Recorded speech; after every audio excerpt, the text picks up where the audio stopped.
ಕಾಂಗ್ರೆಸ್ನ ಮೊಟ್ಟೆ ಎಸೆತ ಪ್ರಕರಣವನ್ನು ಭಾರತೀಯ ಜನತಾ ಪಕ್ಷ ಗಂಭೀರವಾಗಿ ಪರಿಗಣಿಸಿರ್ತಕ್ಕಂಥದ್ದು. ಈ ಎಲ್ಲ ಹಿನ್ನೆಲೆಯಲ್ಲಿ ಇವತ್ತು ಗಾಂಧಿ ಪ್ರತಿಮೆ ಬಳಿ ಪ್ರತಿಭಟನೆ ಮಾಡ್ತಿರ್ತಕ್ಕಂಥದ್ದು. ನಂತರ ಕಾಲ್ನಡಿಗೆಯಲ್ಲಿ ರಾಜ್ಯಪಾಲರಿಗೆ ದೂರನ್ನು ಕೂಡ ಕೊಡ್ತಿರ್ತಕ್ಕಂಥದ್ದು. ಸರ್, ತಾವೇ ಹೋಗಿ ಪ್ರತಿಭಟನೆಯನ್ನ ಮಾಡಿರ್ತಕ್ಕಂಥದ್ದು. ಎಲ್ಲೊಂದು ಕಡೆ ತಾವು ಅಲ್ಲಿರ್ತಕ್ಕಂಥ ಪ್ರೊವೋಕ್ ಮಾಡಿದ್ರು ಅನ್ನೋ ಒಂದು ಮಾತು ಕೇಳಿ ಬರ್ತಿರುವಂಥದ್ದು. ನೋಡಿ, ರಾಜ್ಯದಲ್ಲಿ ಆಡಳಿತ ಪಕ್ಷ ಆಳ್ವಿಕೆ ಮಾಡಬೇಕು, ಅರಾಜಕತೆ ಎಬ್ಬಿಸಬಾರ್ದು. ಅವರು ಇಲ್ಲೇ ಅರೆಸ್ಟ್ ಮಾಡ್ಬೋದಾಯ್ತು, ನಮ್ಮನ್ನು ಎಲ್ಲ ಅರೆಸ್ಟ್ ಮಾಡಿದ್ರು, ನಮ್ಮವ್ರು ಅರೆಸ್ಟ್ ಮಾಡಿ ಹೋಗ್ತಾಯಿದ್ರು. ಆದರೆ ಒಬ್ಬ ನಮ್ಮ ಶಾಸಕ ಹರೀಶು ಅವರಲ್ಲಿ ಹೋಗ್ತಾ ಇದ್ದಾಗ ನಡ್ಕೊಂಡು ಅವರೇನು ಘೋಷಣೆ ಕೂಗ್ತಾ ಇರಲಿಲ್ಲ, ಏನೂ ಕೂಗ್ತಾ ಇರಲಿಲ್ಲ. ಅವ್ರ ಕಡೆ ನುಗ್ಗಿ ಮೊಟ್ಟೆಯಲ್ಲಿ ಹೊಡೆದು ಕೋಲಲ್ಲಿ ಹೊಡೆಯೋಕ್ಕೆ ಪ್ರಯತ್ನ ಪಡೋದು, ಅದು ಅವರೇ ಹೇಳೋ ಪ್ರಕಾರ 45 ಜನ ನುಗ್ಗಿ ಹೊಡೆಯೋದು, ಇದು ತೋರಿಸುತ್ತೆ ಇದು ಅರಾಜಕತೆಯ ಒಂದು ಪ್ರತೀಕ. ಮತ್ತು ಕಾಂಗ್ರೆಸ್ಸು ರಾಜ್ಯದಲ್ಲಿ, ವಿಶೇಷವಾಗಿ ರಾಜ್ಯದಲ್ಲಿ ಕಾಂಗ್ರೆಸ್ ಅವರು ತೀರ್ಮಾನ ಮಾಡಿದ್ದಾರೆ, ನಾವು ಭುಜಬಲದಿಂದ, ನಾವು ನಮ್ಮ ಅಟ್ಟಹಾಸದಿಂದ ನಮ್ಮ ಶಕ್ತಿನ ತೋರಿಸ್ತೀವಿ ಅಂತ ಇದ್ದಾರೆ.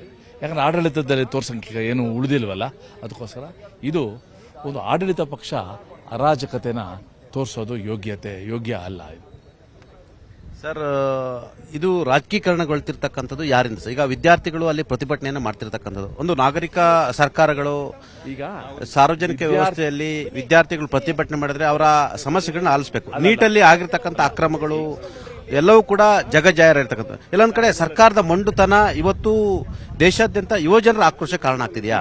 ಒಂದು ಅರ್ಥ ಮಾಡ್ಕೋಬೇಕು, 3ನೇ ತಾರೀಕು ಮೇ ನೀಟ್ ಪರೀಕ್ಷೆ ಆಯಿತು.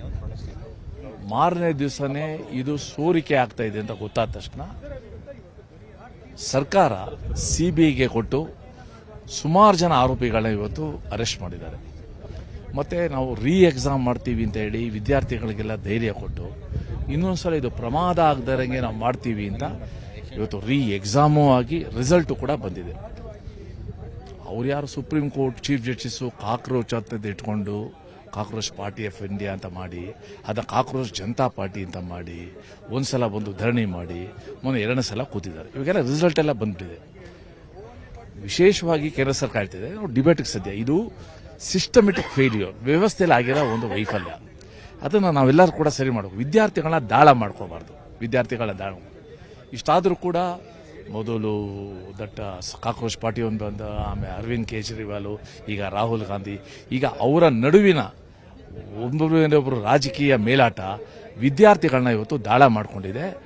ಜೊತೆಗೆ ಅಗತ್ಯನೇ ಇರಲಿಲ್ಲ, ಪಾರ್ಲಿಮೆಂಟ್ ನಡೀತಾ ಇದೆ, ಇದ್ದಕ್ಕಿದ್ದಂಗೆ ಹೋಗಿ ನಾನು ಮೋದಿ ಮುಂದೆ ಧರಣಿ ಕೂತ್ಕೊಳ್ತಿದ್ದೆ, ಅವ್ರು ಹೋಗೋದು, ಪಾರ್ಲಿಮೆಂಟ್ ಮುಂದೆ ಧರಣಿ ಕೂತ್ಕೊಳ್ಳೋದು, ಪಾರ್ಲಿಮೆಂಟ್ ನಡೀತಾ ಇದ್ದಾಗ ಇದು ತೋರಿಸುತ್ತೆ ಇವರು ಸ್ಪಷ್ಟವಾಗಿ ಇದು ತಿಳಿಯಾದ ನೀರನ್ನ ಕದಡೋ ಒಂದು ಪ್ರಯತ್ನ ಮಾಡ್ತಾ ಇದ್ದಾರೆ. ವಿದ್ಯಾರ್ಥಿಗಳನ್ನ ತಮ್ಮ ರಾಜಕೀಯ ಉದ್ದೇಶಕ್ಕೋಸ್ಕರ ಒಂದು ಅಸ್ತ್ರವನ್ನಾಗಿ ಮಾಡ್ಕೊಳ್ತಾ ಇದ್ದಾರೆ. ಇವಿಷ್ಟು ಬಿಜೆಪಿಯ ಹಿರಿಯ ಶಾಸಕರು ಆಗಿರ್ತಕ್ಕಂಥ ಎಸ್ ಸುರೇಶ್ ಕುಮಾರ್ ಅವರ ಅಭಿಪ್ರಾಯಗಳಾಗಿರ್ತಕ್ಕಂಥದ್ದು. ಕ್ಯಾಮ್ರಾ ಪರ್ಸನ್ ಶಿವಪ್ಪ ಜೊತೆ ಚಿದಾನಂದ್ ಪಟೇಲ್, ವಿಧಾನಸೌಧದಿಂದ ನ್ಯೂಸ್ 18 ಕನ್ನಡ, ಬೆಂಗಳೂರು.